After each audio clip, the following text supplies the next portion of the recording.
스리슬쩍 해볼까요? 얘가 맞나 근데? 잠깐만요. 맞는 것 같아. 자,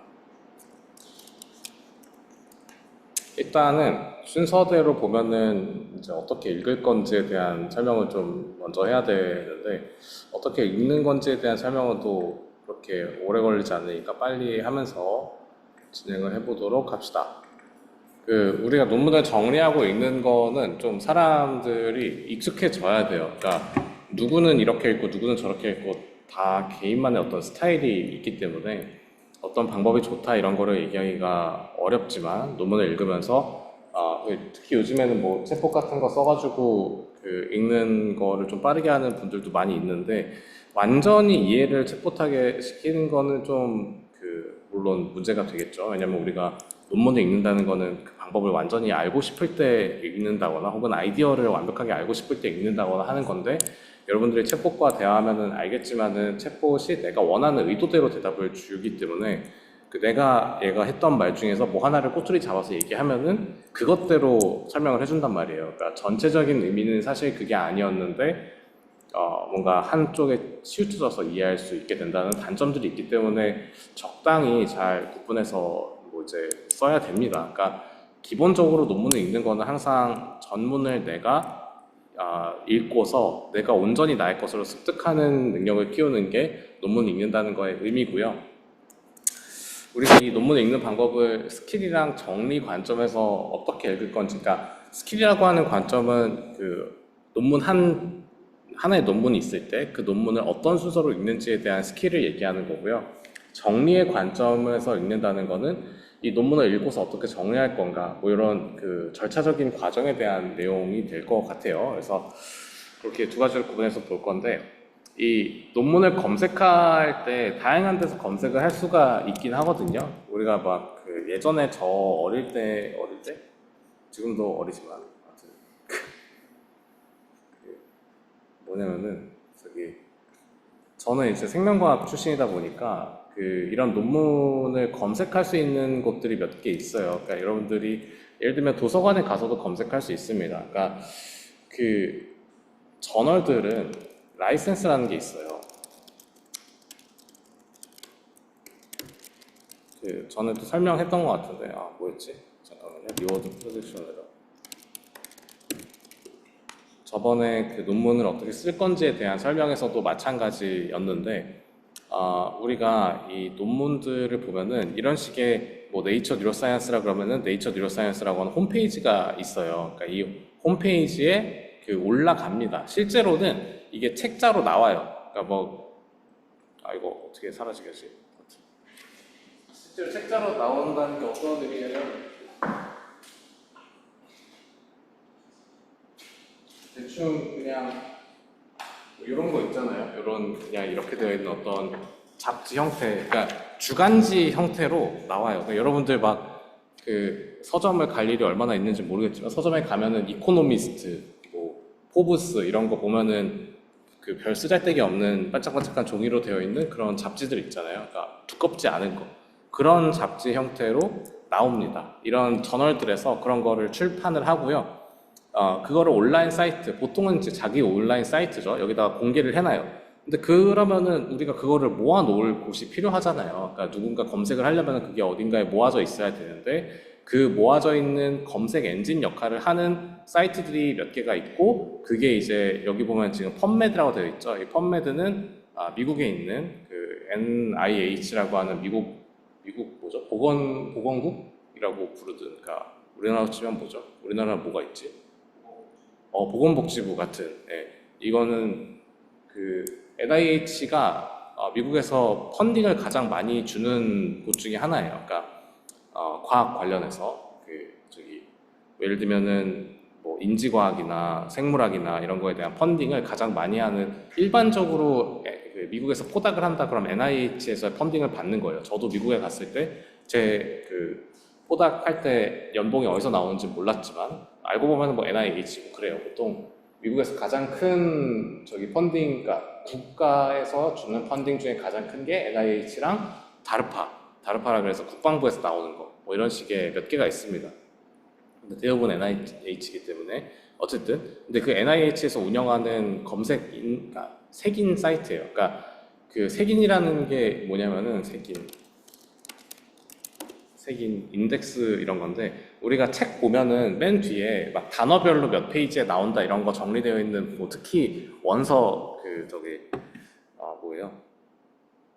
교과서, 그러니까 교과서 원서들이 그런 식으로 되어 있는 거 볼 수 있을 텐데 이거랑 마찬가지, 이거는 이제 책에 있는 내용들을 정리해 놓은 거잖아요. 근데 이제 이런 펀메드나 이런 것들은 저널들에서 자기네들 홈페이지에 올려놓은 것들을 그런 식으로 모아놓는 색인 작업을 해놓는 그런 거라고 보시면 됩니다. 그래서 about journal information 하면은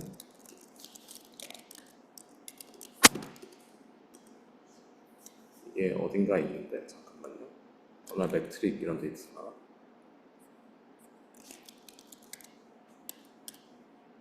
인덱스드 인 웹 오브 사이언스 코어 컬렉션 막 이런 식으로 되어 있잖아요.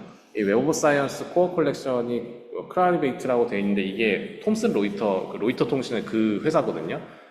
그래서 이제 그 좀 많은 데다가 검색이 가능하도록 만들어지는 그런 역할을 합니다. 어쨌든 우리가 이런 저널들이 그냥 아무런 저널이 아니라 의미 있는 저널에 올라가게 되면은 우리가 검색했을 때 나오게 만들기 위해서 이런 웹 오브 사이언스라고 하는 데서 긁어가요. 뭐 네이처에서 이런 거 나왔다, 뭐 네이처 뉴로사이언스에서 이런 거 나왔다 이런 거 긁어가고요. 그런 게 보여지는 사이트 검색 엔진이 펀메드 혹은 구글 스칼라 이렇게 된다라고 보시면 됩니다. 네, 이런 데서 검색을 하시면 되는 거고요. 아까도 말씀드린 것처럼 그런 식으로 색인 작업을 해요. 그러니까 구글 스칼라나 펀메드가 색인 작업을 하기 때문에 사람들이 관심 있는, 사람들이 많이 내는 저널들이 검색 결과에 나오게 되는 곳이 보통 구글 스칼라나 펀메드이기 때문에 구글 스칼라나 펀메드를 사용하게 되는데 펀메드는 아까 보신 것처럼 아시겠지만 그 이름 자체가 퍼블리케이션 뭐 메디컬 뭐 이런 분야에서 나오는 것들의 퍼블리케이션 뭐 이런 거랑 관련되어 있기 때문에 바이오 메디컬 리터처에 관련이 좀 있어요. 그러니까 생물의학, 뭐 의과학 뭐 이런 쪽으로 좀 관련 있는 논문들이 많이 있기 때문에 일반적으로는 구글 스칼라에서 검색을 하시게 됩니다. 구글 스칼라가 구글에서 이런 저널들을 돌아다니면서 새로운 논문 나왔네, 나 이거 검색 엔진에다 검색 엔진에 넣어놓게 이런 식으로 해놓기 때문에 이 구글 스칼라에서 검색하시는 게 표준입니다. 그러니까 누가 검색해도 잘 나오게 만들어 놨기 때문에 구글 스칼라에서 검색하는 게 표준이고, 뭐 검색 엔진 어떻게 작동하는지 아시죠? 알아요? 어떻게 작동해요? 어떻게 해야지 새롭게 만들어진 게시물이 검색했을 때 나오게 돼요? 새롭게 출판된 논문이 검색했을 때 나오게 되는 과정? 그런 거 말고 약간 데이터베이스 측면에서 예를 들어서 논문이 딱 나왔을 때 논문이 나온 거를 전 세계의 저널들이 있을 거 아니에요. 전 세계 저널들을 하나하나씩 다 방문해가지고 가져오진 않거든요. 네, 검색 엔진이 작동하는 원리는 봇이라는 게 있어요. 그러니까 크롤링 봇이 있거든요. 이 로봇.txt라고 하는 게 보통 웹사이트 보면은 이런 HTML 문서들이 있잖아요. 예를 들어 F12 눌러보면은 어딜 봐야 되지? 모르겠지만 어쨌든 이런 네이버닷컴이라고 하는 홈페이지에 들어갔을 때는 안 나올 수도 있겠지만 어쨌든 이제 HTML 파일로 가게 된단 말이에요. 근데 HTML 파일이 있는 그 위치에 robots.txt라고 하는 게 있어요, 보통. 이게 뭐 하는 거냐면은 웹 크롤러들의 접근을 제어하기 위한 규약이라서 권고 아니고 지킬 뭐 법적인 책임은 없지만 우리가 이 robots.txt를 본 다음에 크롤러들이 이거는 검색을 해야겠다, 검색을 하지 말아야겠다라고 하는 거를 확인해서 띄워줍니다. 예를 들면은 홈페이지를 검색했을 때 구글 엔진에 나오는 것들 있잖아요. 예를 들어서 우리 연구실 같은 거를 쳐보면은 이렇게 검색했을 때 나오게 되는데 이런 것들은 여기서 얘기하는 robots.txt가 접근을 제한하지 않은 거예요. 만약에 robots.txt에 검색을 검색을 하지 마라, 검색 띄워주지 마라 이런 식으로 접근을 차단하게 만들면 디스얼라우 하게 하면은 그쪽이 검색해가지고 검색 엔진에 뜨지 않습니다. 예, 뭐 이런 것도 있어요. 근데 이런 것처럼 이제 검색 엔진이라고 하는 거는 이런 웹크롤러 봇들이 그냥 하나의 프로그램들이 계속 돌아다니면서 새롭게 만들어진 문서들을 읽어와요. 문서들을 읽어오거든요. 그래서 어떤 식으로 돌아다니냐? 하이퍼링크 타고 돌아다닙니다. 하이퍼링크 타고 돌아다니는데 뭐 저희 연구실 홈페이지에도 막 이런 식으로 하이퍼링크 타고 돌아다니면서 어떤 결과가 있다를 계속 읽어오게 되거든요. 근데 그 구글 스칼라 같은 것도 마찬가지예요. 우리가 SCI, 뭐 유명한 저널들, SCI 저널들이라고 하는 그런 논문지에다가 논문이 나오게 되면은 그거를 바로 어떻게 알림을 받아가지고 표기를 하는 게 아니라 계속 로봇들이 돌아다니고 있어요. 그런 저널들을 돌아다니고 있다가 이거는 새롭게 나왔네? 그러면은 그거를 이제 검색 결과에 표시가 되도록 만들어주는 거죠. 그래서 논문이 나오고 곧바로 표시가 안 되고요. 이 검색 엔진 그 크롤러 봇이 다녀간 다음에야 검색 엔진에 표시가 됩니다. 네, 그래서 그거가 잘 관리가 돼야 되겠죠. 그러면 일단 몇 가지 중요한 게 있겠죠. 크롤러 봇이 많아야 돼요. 크롤러 봇이 많아야지 계속 돌아다니면서 실시간으로 나온 거가 바로 반영이 되겠죠. 그리고 크롤러 봇이 지나갈 수 있도록 미리 구글한테 알려줘야 돼요. 우리 논문 나오면은 여기에 나오니까 이 HTML 파일로 가면은 새로운 논문들 리스트 있다. 그러니까 너네 걸러 가서 읽어라. 라는 식으로 얘기하는 게 구글 스칼라에 인덱스 되어 있다, 색인되어 있다라는 거의 의미입니다. 구글 스칼라에 검색했을 때 나올 수 있도록 구글 봇이 지나가는 경로에다가 지나갈 수 있도록 만들어주는 그런 역할을 하게 되는 거예요.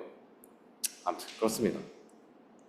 자, 그게 이제 기본적으로 구글 스칼라를 이용해서 논문을 검색하게 된다라고 말씀을 드렸고, 스킬 관점에서 논문을 읽는 방법을 좀 먼저 설명을 드리면, 스킬 관점에서 논문을 읽는 거는 논문을 어떤 순서대로 읽는지에 대한 내용이거든요. 그러니까 여러분들이 논문을 검색을 많이 할 거예요. 뭐 예를 들어서 진짜 그냥 이 자리에서 그냥 아무거나 디퓨전 모델이라는 거를 찾아볼까요? 어제 맨 마지막 미팅이 디퓨전 모델 관련된 거라서 디퓨전 모델 논문을 확인했어요. 그럼 이렇게 논문들이 있으니까 하나 골라가지고 읽게 되겠죠? 뭐 하나를 고르는 것도 어떤 걸 읽어야 될지 좀 잘 모를 수 있단 말이에요. 뭐 예를 들면은 디퓨전 모델 for 어반 어레이어 뭐 어쩌고저쩌고 막 이렇게 여러 가지가 있는데 그 중에 하나를 골라서 읽었을 때의 의미가 이 스킬 관점에서 논문을 읽는 방법이에요. 그러니까 이것 중에 어떤 걸 고를 건가를 보는 거는 또 별개의 얘기인데 그것도 나와 있나? 그건 없군.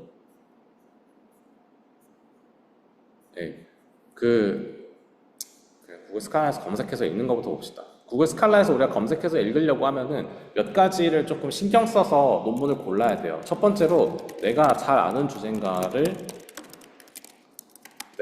주제인가에 따라서 고르는 논문이 달라집니다. 예를 들어서 저는 이제 강화학습을 조금 알고 있고 하이라키컬 리인포스먼트 러닝에 관심이 있어요. 하이라키컬 리인포스먼트 러닝을 검색했는데 막 이런 식으로 논문들이 나와요. 그럼 우리가 여기서 확인할 수 있는 몇 가지 중요한 포인트들은 인용 숫자가 있고요. 몇 년도에 나왔는지가 있고 어디 나왔는지를 볼 수가 있죠. 그죠?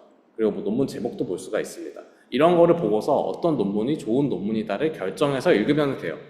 첫 번째로 제가 하이라키컬 리인포스먼트 러닝에 대한 논문들을 쭉 팔로우업을 하다가 중간에 다른 연구하면서 제대로 안 보고 있어가지고 최근 논문들을 좀 다시 보고 싶어요. 그러면 모든 날짜에서 최근 날짜를 눌러 놓고요.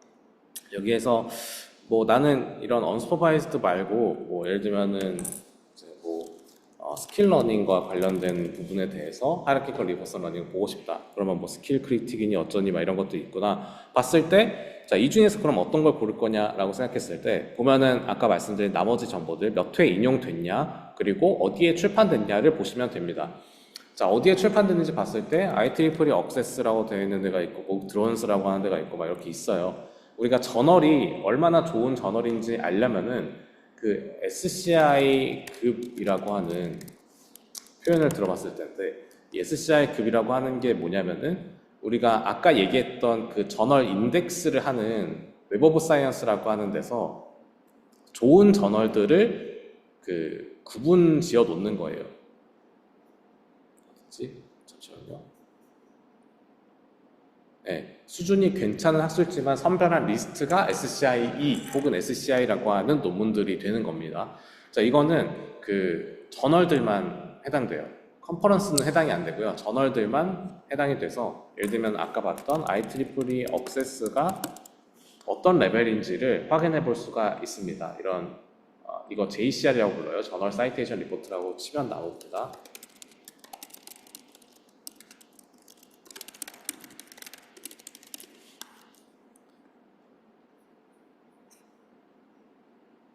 네, 여기 보시면은 국제 학술지 검색 사이트, 교내 웹사이트 이런 식으로 웹오브 사이언스 바로가기 링크를 해서 들어가셔도 되고요. 저렇게 들어가셔야 될 거예요. 아무튼 그렇게 들어가서 이거 저 보면은 이제 이거는 교내에서 접속했을 때는 이런 식으로 문제없이 검색이 되거든요. 교내에서 접속하면 이렇게 검색이 되는데 교내에서 접속 안 하면 로그인하라고 뜰 겁니다. 저는 개인적으로 제 단국대학교 계정으로 로그인했을 때 이게 뜨는데 학생 계정으로는 어떤지 잘 모르겠어요. 그건 나중에 확인해 보시고, 만약에 학생 계정으로 외부에서 접속했을 때 안 된다고 하면은 여기에 있는 방식으로 접속하시면은 볼 수 있습니다. 그래서 어쨌든 들어와서 우리가 검색을 했다고 칩시다. IEEE 억세스랑 아까 드론스라고 하는 거가 있었으니까 IEEE 억세스 찾아보고 드론스라고 하는 거를 찾아봅니다. 드론스라고 하는 걸 찾아봐요. 자, 봤을 때 드론스 MDPI라고 하는 퍼블리셔에서 나온 거, MDPI라는 퍼블리셔 맞죠? 드론스라고 되어 있고, 이건 IEEE 억세스, IEEE에서 나온 거니까 IEEE 억세스고, 보면은 임팩트 팩터라는 게 있어요. 임팩트 팩터는 그 이전 연도, 이건 2024년에 나온 리포트니까, 그러니까 2025년에 2024년도에 대한 리포트가 나오거든요. 2024년에 대한 리포트가 예를 들어서 그 직전 두 개 연도에 나온 논문 대비해서 얼마나 2024년에 많이 사이트 됐는지를 의미하는 거예요. 그러니까 2년간 얼마나 많이 인용이 됐는지를 나타내는 거거든요. 여기 보면은 이 IEEE 억세스라고 하는 저널에 논문들이 여러 개가 나왔을 거잖아요. 그 논문들이 그러니까 논문들이 참조된 숫자가 9,000개 정도인 거고요. 2023년에는 10,000개 정도 사이트가 됐고요. 그래서 2024년에는 몇 개나 사이트 됐냐, 이런 식의 사이트가 됐다라는 거를 통해서 평균적으로 출판되면 2년간 3.6번 정도의 사이트를 받는다, 그러니까 인용을 받는다, 피인용된다 라고 얘기를 하는 거예요. 이게 수치가 높으면 높을수록 이 저널에 나온 논문 개수는 논문 대비, 그러니까 사이터블 아이템은 논문의 개수를 의미하는 거거든요. 이제 2022년에는 9,500개가 출판이 됐고 2023년에는 10,000개가 출판이 됐고 2022년에 나온 논문은 2024년에 나온 논문 중에서 2022년에 나온 논문을 사이트한 횟수는 39,000번. 2024년에 나온 논문 중에서 이 저널에 나온 거 말고 전 세계에 존재하는 저널에서 이 IEEE 억세스에 나온 논문을 1278개 중에서 1278개 논문 중에서 2023년에 나온 논문 중에서 2024년에 사이트된 횟수가 30,000개라는 거예요. 뭔 말인지 알겠어요? 그러니까 2022년엔 9,584개가 나왔는데 2024년쯤 됐을 때, 2년쯤 지났을 때 이 2022년에 나온 논문이 4만 번 정도 사이트가 됐고, 2024년이 됐을 때 2023년에 나왔던 논문은 총 3만 번 정도 사이트가 됐고, 그러니까 논문이 나오고 나서 1년 만에 바로 사이트 되는 경우가 많이 없을 수 있어요. 왜냐하면 논문을 쓰는데 시간이 걸리니까. 그러니까 2개 연도를 봐서 평균적으로 여기에 논문이 나오면은 몇 번 정도 사이트가 되냐, 최근 2년간 그거를 보여주는 방식입니다. 그래서 3.6번 정도가 사이트가 된다. 드론스는 보면은 4.8번 정도가 사이트가 된다. 기본적으로 봤을 때는 이 3.6이랑 4.8이라는 숫자를 봤을 때 높은 게 더 좋아요. 근데 간과하면 안 되는 게 그 분야마다 다릅니다.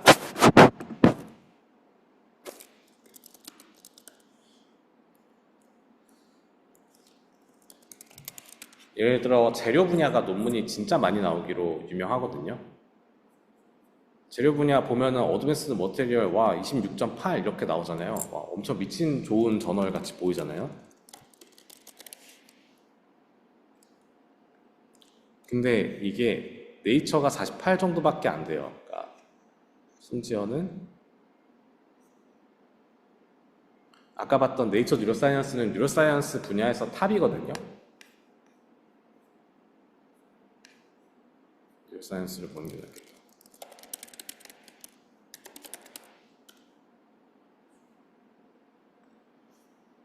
뉴로사이언스 분야 탑인데 뉴로사이언스 분야 탑은 20밖에 안 돼요. 그러니까 이게 재료 분야의 탑은 아니에요. 얘가 보면은 재료 분야가 머테리얼스, 케미스트리, 머테리얼 사이언스, 이게 분야별로 랭킹을 볼 수가 있거든요. 분야별로 봤을 때 네이처 머테리얼스가 있고 네이처 에너지가 있고 이 위에도 논문들이 되게 많단 말이에요. 근데 보면 86, 60, 40, 38 막 이렇게 나오고 네이처, 그러니까 어드밴스드 머테리얼스는 보면은 한 10위권 1, 2, 3, 4, 5, 6, 7, 8, 9, 10, 10이네요. 딱 10위에 해당하는 거예요. 그러니까 분야 자체가 논문이 많이 나오고 사이트 횟수가 많다 보니까 26개 임팩트 팩터를 가지고 있다고 하더라도 26의 피인용 지수가 평균적으로 2년간 26번 정도 사이트가 된다고 하더라도 그게 분야의 특성인 거지 논문이 진짜 좋은 거를 의미하진 않아요.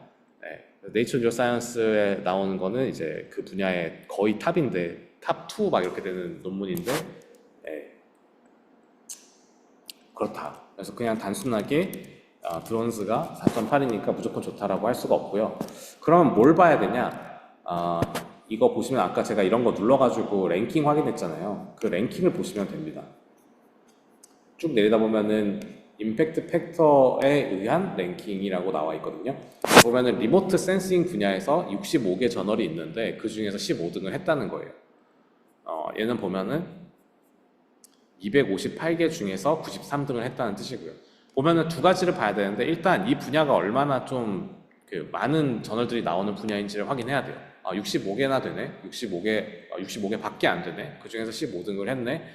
그러면은 전체에서 이제 77.7이라고 하지만 정확히는 100에서 77.7을 뺀 만큼의 그 이론이 가는 거 상위 22.3%에 해당한다고 얘기를 할 수 있는 거죠.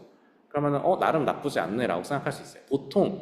보통 한 20% 내외가 괜찮은데요. 20% 바깥으로 가면은 조금 애매해지고요. 그러니까 애매하다 그래서 나쁘지는 않아요. 그러니까 이런 것들 보면, 그러니까 나쁘진 않아요. IEEE 억세스라고 하는 데는 보면은 지금 뭐 한 50%, 40% 내외이니까 이제 별로겠구나 라고 생각할 수 있는데 이 IEEE 억세스를 여전히 사람들이 많이 내고 저도 좀 내려고 하는 이유는 뭐냐면은 이 임팩트 팩터는 낮고 순위도 낮은데 장점이 있어요. 퍼블리시가 빨리 됩니다. 퍼블리시가 빨리 되고 사람들이 많이 읽어요. 많이 읽는다는 장점이 있어서 IEEE 억세스가 드론스보다 얘네가 비율은 좀 더 좋긴 하지만 드론스보다 조금 더 명망이 있는 저널이고 사람들이 많이 읽으니까 이쪽을 낼까? 라는 식으로 결정할 수가 있어요. 그렇습니다. 뭐 이런 식으로 이제 저널들 보고서 그 중에서 어떤 거를 읽을지 결정하면 되고요. 그 외에 학회 같은 거는 그 CS 컨퍼런스 순위가 있어요. 뭐 사실 랭킹이 중요하진 않아요.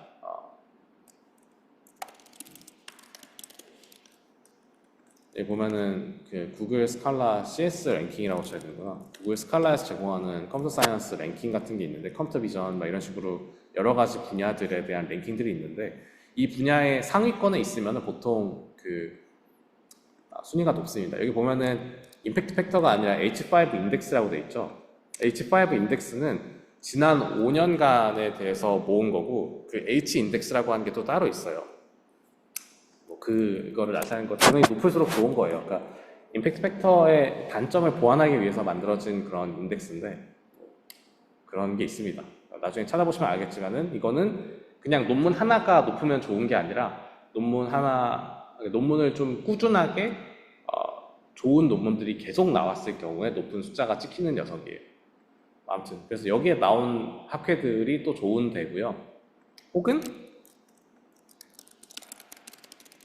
우리나라에서는 이런 것도 그냥 아무데나 내면은 벌 받기 때문에 CS 분야 우수학술대 목록 이런 거 쳐보면은 정보과학회에서 관리하는 거 혹은 BK21 플러스에서 관리하는 이런 리스트들이 있어요. 우수, 최우수 혹은 몇 점짜리냐, 임팩트 팩터, 인정 임팩트 팩터예요. 이게 그러니까 원래 아까 봤던 그 숫자들 있잖아요. 4.8, 3.6이라고 하는 그 피인용 지수, 연평균 얼마나 사이트 다 가는지를 임팩트 팩터라고 부르는데 그 임팩트 팩터가 뭐 예를 들면 4 정도로 인정해준다, 2 정도로 인정해준다, 1 정도로 인정해준다라고 하는 그 기준이 있어요. BK21이라고 하는 사업에서 정해놓은. 이거는 국가 과제, 나라에서 인정한 기준이고, 이거는 우리나라에서 가장 큰 컴퓨터 관련 학회에서 자체적으로 리스트를 관리하는 거고, 뭐 카이스트에서 자체적으로 관리하는 거, 뭐 서울대에서 관리하는 거, 포스텍에서 관리하는 거 이런 식으로 따로 또 정해져 있습니다. 이런 데서 보시면은 여기에 있는 녀석들은 우수학술 대회구나, 꽤 괜찮은 대구나라고 생각하실 수가 있습니다. 근데 이런 것도 사실 완벽하진 않잖아요. 그러면 어떻게 해야 되냐? 결국에는 사실 몇 번 인용받았는지를 보는 게 가장 좋아요. 몇 번 인용이 됐는지를 확인하는 게 가장 좋습니다. 그냥 예를 들어서 제가 전혀 모르겠지만 좀 쭉 내려가지고 저 뒤에 있는 것 중에서, 그러니까 앞에 있는 거는 보통 이제 인용수도 높고 좋은 것들이 많이 나오거든요.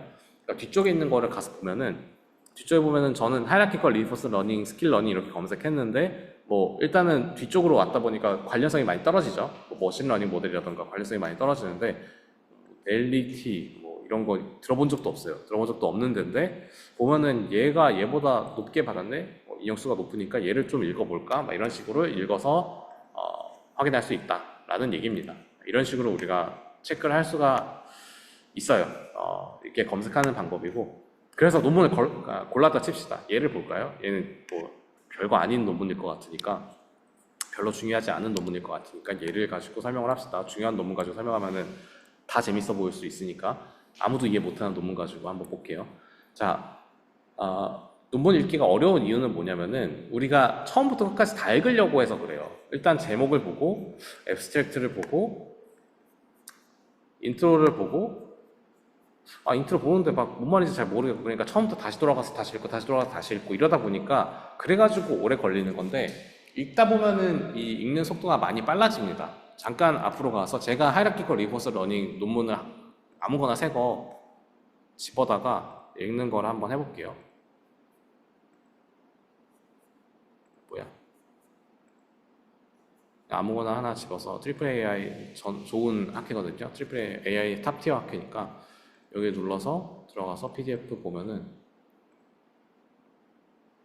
자, 좀 잘 아는 거라고 한다면은 전 이거 보면서 이피션트니까 모델이 좀 작거나 혹은 빠르게 리얼타임으로 되는 거겠다. 하이라키컬 리버스 러닝은 하이라키컬 리버스 러닝이고, 하이 프리퀀시 트레이딩은 주식 용어예요. 그러니까 이거는 뭐 제가 몰라도 상관없는 건데 어쩌다 보니 알고 있어요. 그래서 하이 프리퀀시 트레이딩은 이제 여러분들이 컴퓨터 프로그램 이용해가지고 자동으로 이제 거래하도록 만들어주는 그런 분야예요. 하이라키컬 리버스 러닝해서 빠르게 HFT 하겠다, 프리퀀시 트레이닝 하겠다, 이런 건데, 보면은 어떤 식으로, 그러니까 저는 이런 거 보면은 뭘 했기 때문에 이피션트하게 하이라키컬 리버스 러닝을 썼냐는 건지가 궁금해지거든요.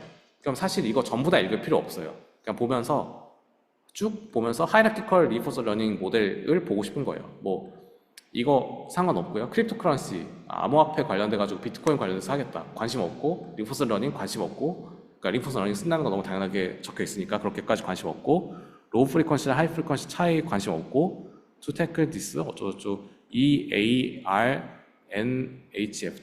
unHFT라고 하는 거를 만들었구나, 그런갑다 하고, we compute Qteacher라고 하는 거를 쓰는구나, 세컨드 레벨 RL 에이전트, 퍼스트 레벨 RL 에이전트, 세컨드 레벨 RL 에이전트라고 하는 게 있는 하이라키컬 모델이구나 라는 식으로 쭉 보고, 뭐 잘 나왔다는 분, 그러면 이제 이 Qteacher라고 하는 부분 혹은 unHFT라고 하는 부분이 얘네들이 사용하는 주요 방법이 되는 거잖아요. 그러면은 여기에서 인트로부터 차근차근 읽는 게 아니라 내가 궁금한 게 방법이라고 하면은 그 방법 위치로 가는 거예요. 보면은 일반적인 순서, 제가 논문 쓰는 방법에서 얘기했었죠. 인트로덕션 있고, related works 있고, 근데 problem formulation 뭐 이런 식으로 있기도 한데 관심 없고, 저는 바로 저기로 가야 돼요. hierarchical RL 쪽에서 unHFT라고 하는 부분이 어떤 식으로 학습을 하냐 보면은, 여기 보면 in this day we demonstrate three stages of unHFT as shown in figure 1. figure 1 보면은 unHFT가 어떤 식으로 작동하는 모델, hierarchical reverse learning 모델인지 보여준다고 하니까, 보면은 Qteacher, 옵티멀 액터 가지고 어떤 티처를 학습시키고 그거를 인터랙트, RL 에이전트 인터랙트 해가지고 학습하는 MLP 기반에 뭐가 있구나 라는 식으로 확인을 할 수가 있죠. 그러면 이런 게 대체 RL 에이전트는 어떤 식으로 구성되어 있고, 옵티멀 액터는 어떻게 학습하고, 이 데이터 드리븐 엔바이런먼트라고 하는 건 뭐고, 이런 거는 다시 가서 읽는 거예요. 그러니까 내가 궁금한 거는 이거의 인트로를 전체를 읽는 게 아니에요. HFT가 궁금한 게 아니거든요. 지금 제 입장에서는. 저는 이 모델이 어떻게 작동하는지를 보고 싶은 거예요. 그럼 모델을 설명하는 그림을 보고, 글을 보고, 알고리즘을 보고, 이런 식으로 작동하는 거구나 하고 논문을 닫게 되는 거예요.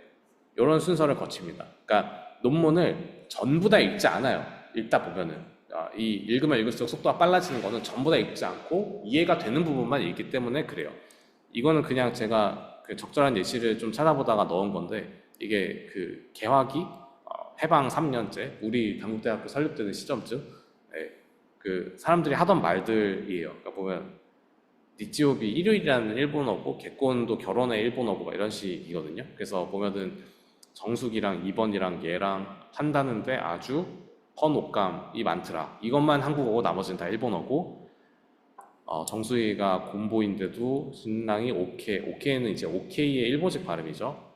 호레루는 반했다는 일본어고, 뭐 나루오도 뭔지 모르겠다. 일본어인데 이것도 아무튼 그렇고, 기미도 그냥 일본어고요. 가케우동은 그냥 뭐 우동이지. 그러니까 전부 다 일본어긴 하지만 메뉴 이름이고, 쨍기네트가 진짜 충격적인데 이거는 러시아어예요. 그러니까 당시에 이제 쓰던 말이 일본어도 있지만 그 근처에서 한국이 약간 다양한 열강들이 들어와 있다 보니까 이렇게 언어가 좀 개판이다.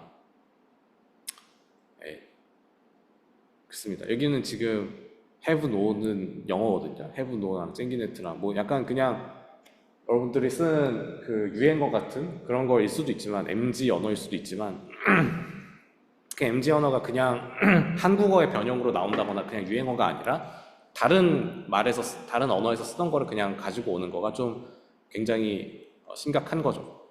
네, 아무튼 이게 논문을 읽기 어려운 이유가 이런 것 때문에 그래요. 여러분들이 처음 보는 분야에 가면은, 저는 이제 HFT가 뭔지를 알고 있어서 알았지만은 여러분들이 이 분야를 처음 봤을 때 하이라키컬 RL이라고 하는 게 이피션트하다는 게 뭔 얘기지? 하이 프리퀀시 트레이딩이라고 하는 거가 저는 주식 용어라는 걸 알지만 뭐 예를 들면 RL에 관련된 용어인가? 라고 헷갈릴 수 있단 말이에요. 그런 문제가 있기 때문에 이런 식으로 우리가 같은 한글로 써져 있는 언어라고 하더라도 이해할 수 있는 사람이 있고 없는 사람이 있는 거예요. 저는 일본어를 조금은 아니까 이런 것들을 이해할 수 있는데 아닐 수도 있는 거죠. 예를 들면 쨍기네트는 저는 처음 봤을 때 뭔 소린가 했거든요. 그러니까 이거는 이제 러시아어를 아는 사람들은 이해할 수 있겠지만 저는 전혀 감을 못 찾는 거죠. 여러분들이 논문을 읽을 때 그런 전문 용어, 자르곤이라고 부르는 이 전문 용어가 등장하게 되고요. 그 전문 용어를 전문 용어를 자르곤이라고 부르는데, 이런 전문 용어 때문에 논문을 읽는 게 턱턱 막혀요. 읽다가 턱 막히고 이거 내가 앞에서 놓쳤나 하고 다시 앞으로 가고 막 이런 식의 시간이 걸리게 돼서 논문을 읽는데 오래 걸리는데, 일단은 자르곤을 이해하는 거는 왕도가 없어요. 그러니까 요즘에 챗GPT나 이런 것들을 사용할 때 저는 굉장히 좋은 방법 중에 하나라고 생각하는 거는 자르곤의 의미 찾는 거예요. 예를 들면은 하이 프리퀀시 트레이딩을 내가 모른다. 저는 재미나이 쓰는데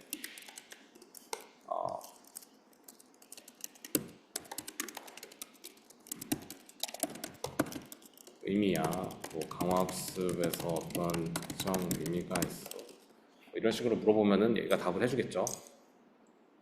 근데 재미나이는 맨날 생각해가지고 느려. 초단타 매매, 그냥 강화학습에 관련된 얘기가 아니구나, 아니라 그냥 이 강화학습을 이용해서 하겠다, 막 그런 얘기구나 라는 거를 이해할 수 있잖아요. 이렇게 읽어보면. 그거를 모를 때는 논문들 건너 가면서 뭔지 찾아봐야 되고, 논문에서 컨트롤 F에서 찾아보고 했어야 되는데, 이런 식으로 좀 쉽게 이해할 수 있다는 장점이 됩니다. 그래서 자르곤이라고 하는 거가 자르곤이라고 써져 있지 않아요. 그러니까 전문 용어라고 써져 있지 않거든요. 여러분들이 봤을 때 uncertainty, 예를 들면 불확실성, 그냥 일반적인 용어 같잖아요. 근데 인포메이션 티어리에서 uncertainty를 부르는 용어는 특정한 정의를 갖고 있어요. 엔트로피라고 하는 개념으로 정량화되는 특정한 개념을 갖고 있고, 아니면은 cognitive science, 이것도 자르곤이란 말이에요. 그러니까 실제로 어떤 분야에서 특정한 용어로 쓰는 그런 자르곤들인데,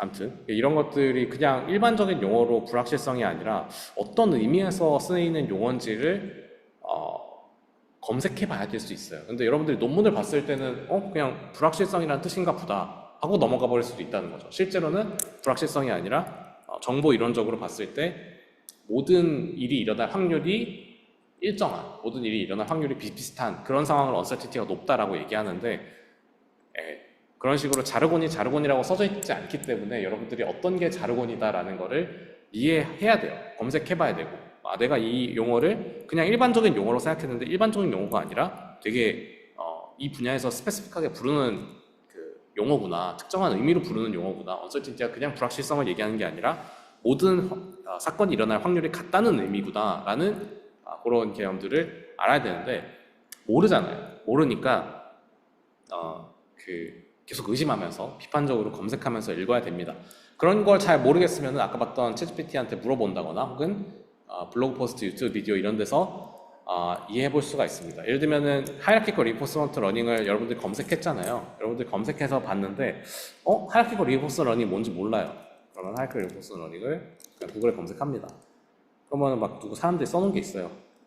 이런 거를 저는 대학원 다닐 때 논문으로만 이해해야 된다고 생각을 했었거든요. 그러니까 논문으로만 이해해야지만 의미가 있다. 왜냐하면 논문에 전문적인 그런 용어들이 다 있고 전문적인 정의들이 다 있고 하니까 논문으로만 이해했어야 된다고 생각했는데 좀 바보 같은 생각인 것 같아요. 그러니까 물론 이제 블로그 포스트나 이렇게 나와 있는 거를 전부 다 믿을 수는 없죠. 논문이 답이고 이런 거는 다른 사람들의 해석이에요. 정답이 아닐 수 있거든요. 그럼에도 불구하고 내 이해도를 높이는 데 있어서는 되게 중요해요. 그러니까 이 사람이 얘기하는 거 보니까 대충 그런가 보다 하고 다시 앞으로 가서 이 논문을 한번 읽어보면서 얘가 얘기하는 하이라키컬 리인포스먼트 러닝이 대체 어떤 개념인지 다시 한번 보고 이런 블로그 포스트 같은 거를 통해 가지고 이해도를 높이고 그 다음에 다시 앞으로 와가지고 저널 보면서 이제 논문 보면서 논문에서 하이라키컬 리인포스먼트 러닝이 뭔지 다시 이해하고 이런 과정을 거치는 게 좋습니다. 무작정 논문에서만 이해하려고 하는 게 답이 아니에요. 그래서 그런 식으로 이해하시면 되고 논문 중에도 보시면은 아까 봤던 것처럼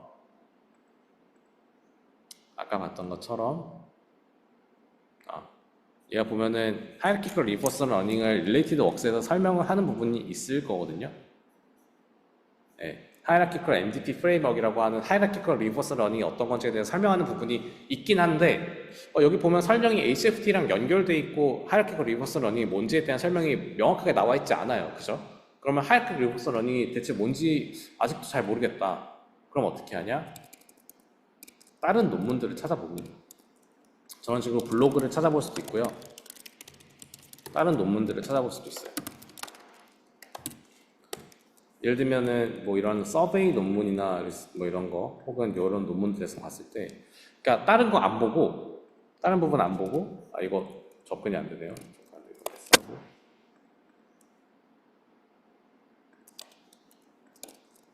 다른 거 안 보고요.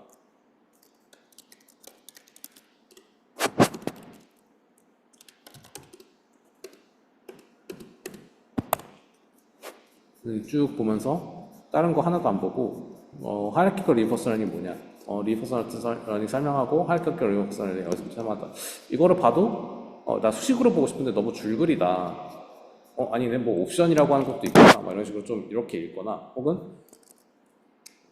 너무 줄거리라서 얘를 한번 볼까 하고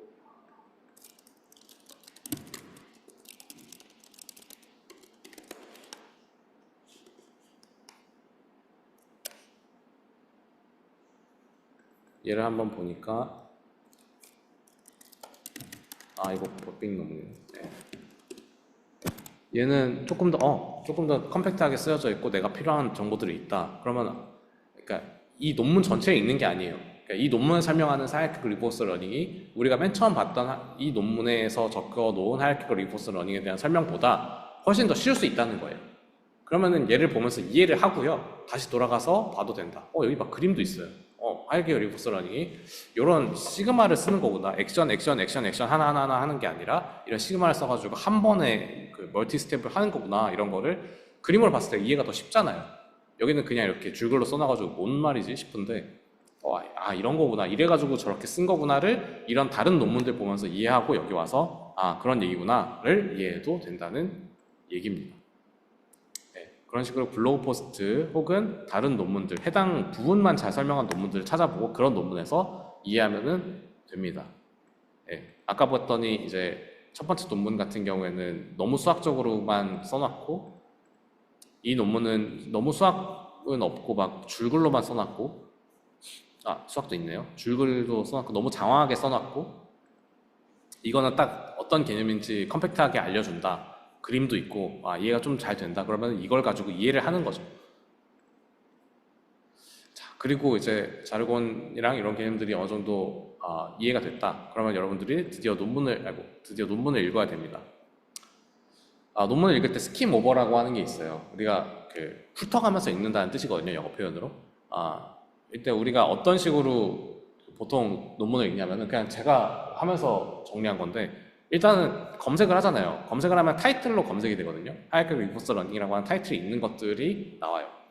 이렇게 봤을 때 이런 컴프레hensive 서베이, 리센트 막 이런 것들은 보통 저거예요. 리뷰 논문이라서 어떤 연구 논문이 아니거든요. 연구 논문이 아니라서 굳이 볼 필요 없고요. 만약에 공부를 하고 싶으면 읽어도 되는데, 공부하는 게 목적이 아니라 어떤 특정한 논문을 찾고 있다, 특정한 방법을 적용한 논문을 찾고 있다 그러면 읽을 필요가 없고요. 예를 들어서 이렇게 검색한 것들을 봐요. 검색한 거 보다가 UAB, 내가 만약에 UAB가 뭐의 약자인지 모르겠지만 언맨드 에비에이션 비클인가? 아무튼 전혀 모르겠어요. 아무튼 그런 차세대 드론 콥터 같은 거죠. 막 이런 거에 관심이 있다.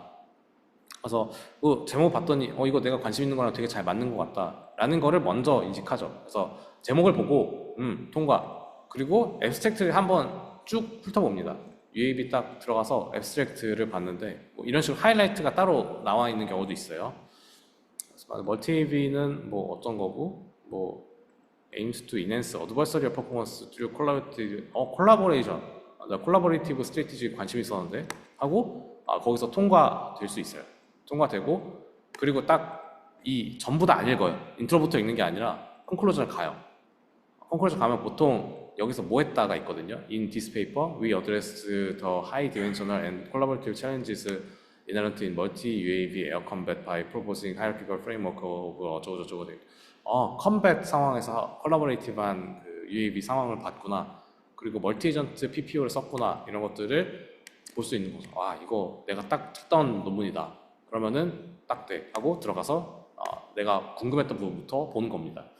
내가 궁금했던 부분, 예를 들면 메소덜러지에서 어떤 강왁스 모델을 썼나, 강왁스 모델을 어떤 식으로 적용을 했나, 폴리시 셀렉터를 리더랑 팔로워로 구분해가지고 만들어서 썼대요. 그렇구나. 그럼 그 부분을 좀 자세히 파면서 이렇게 했구나. 방법을 이해했으면은 대충 결과가 어떻게 나오지? 봤을 때 F16 이런 거 있네요. 그래서 잘 나왔다. 잘 됐다. 이런 결과가 있겠죠? 그런 거 보면서 이거 확실히 의미가 있구나. 이런 식으로 갈 수가 있는 거예요.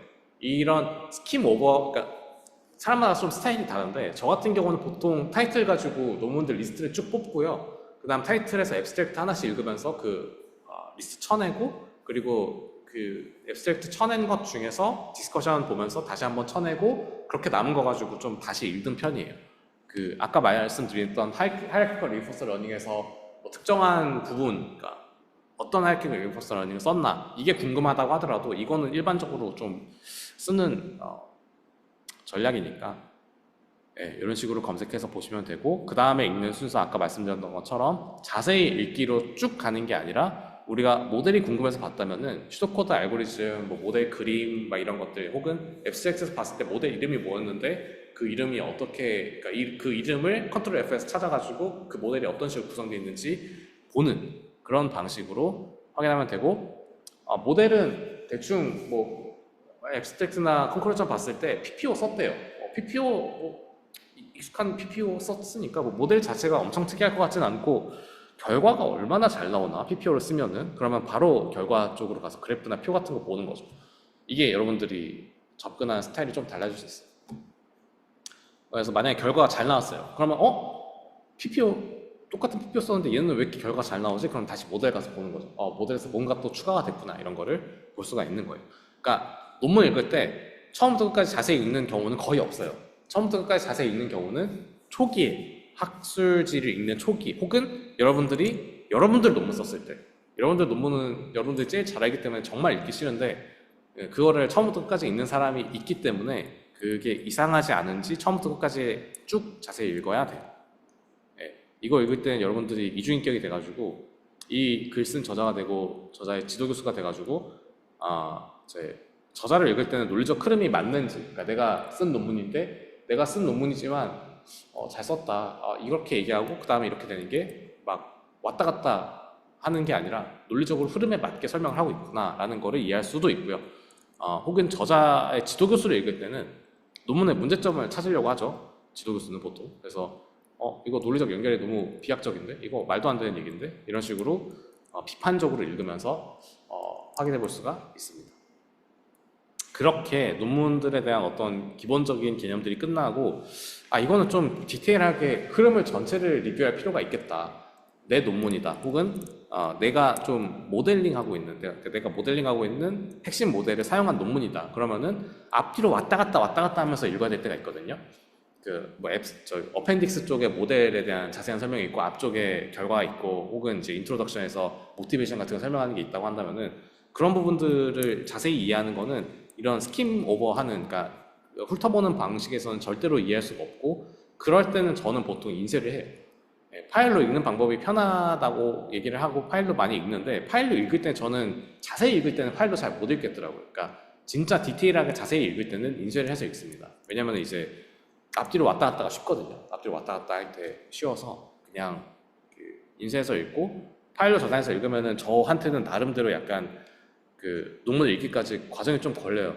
노트북을 꺼낸다거나 태블릿을 꺼낸다거나 하는 과정이 걸리는데 그러니까 종이는 손에 들고 언제든 읽을 수 있어가지고 인쇄해서 읽는 거를 선호합니다. 그래서 정리를 하면 어디다 정리하냐? 저는 노션을 많이 쓰고요.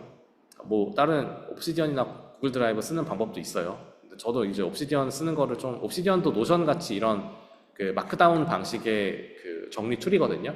노션은 우리가 교육 라이센스가 있긴 하지만 교육 라이센스가 없으면은 돈을 내야 되잖아요. 그러니까 파일 같은 거 올리고 공유하고 하려면은 유료 버전을 쓰려면은 돈을 내야 되고 좀 다른 기능들 쓰려면. 근데 옵시디언은 무료예요.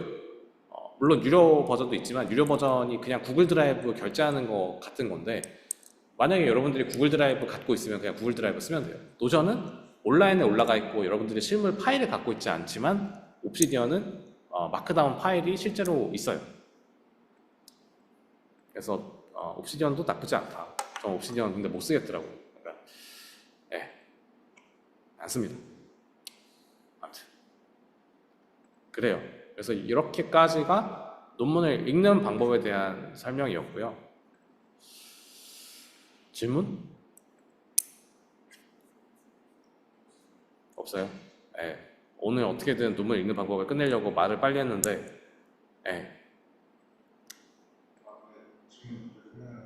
인트로덕션은 주로 빨리 읽을 때는 잘 안 읽나요? 인트로덕션이요. 인트로덕션은 빨리 읽을 때 잘 안 읽어요. 인트로덕션의 역할이 뭐냐면은 논문이 좋다, 논문이 진짜 읽을 만한 논문이다 라고 하는 거를 설득시키는 과정이거든요.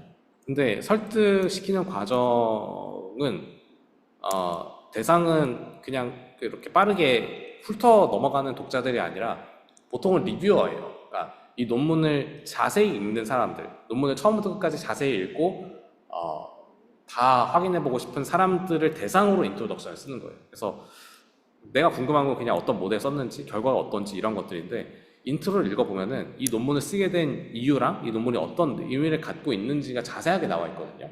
그래서 인트로덕션 같은 경우에는 내가 이거를 자세히 읽을 때 정도만 아니면은 굳이 읽을 필요가 없긴 합니다.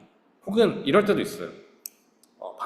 결과물을 봤을 때 결과가 막 그렇게 엄청 뛰어나지 않은데 그리고 모델을 봐도 모델도 엄청 신기하지 않은데 모델도 되게 맞춘 느낌인데 왜 여기에 억셉이 됐지? 왜 여기에 나왔지? 논문이 되게 좋은 학회인데 좋은 저널인데 왜 여기에 나왔지? 싶으면은 인트로를 읽어보면 돼요.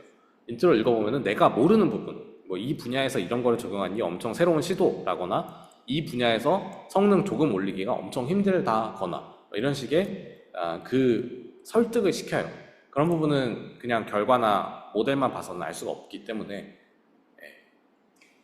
그래야만 합니다. 그리고 다음에 이 개발 환경 설정하는 거를 설명할 건데, 개발 환경 설정하는 거 요거는 제가 녹화해서 올릴게요. 그러니까 그리고 나서 바로 이제 리눅스 기본이랑 도커, 깃허브, WMB 쪽으로 가고, 그 다음이 파이토치, 뭐 잭스플렉스 이런 식으로 넘어가지 않을까 싶어요. 네, 그러면은 하고 싶은 게 마무리가 될 것 같습니다. 도커나 리눅스 기본 같은 건 진짜 기본적인 것만 다룰 거라서, 왜냐면 제가 잘 알지 못해요. 참고하시고요. 끝. 수고하셨습니다.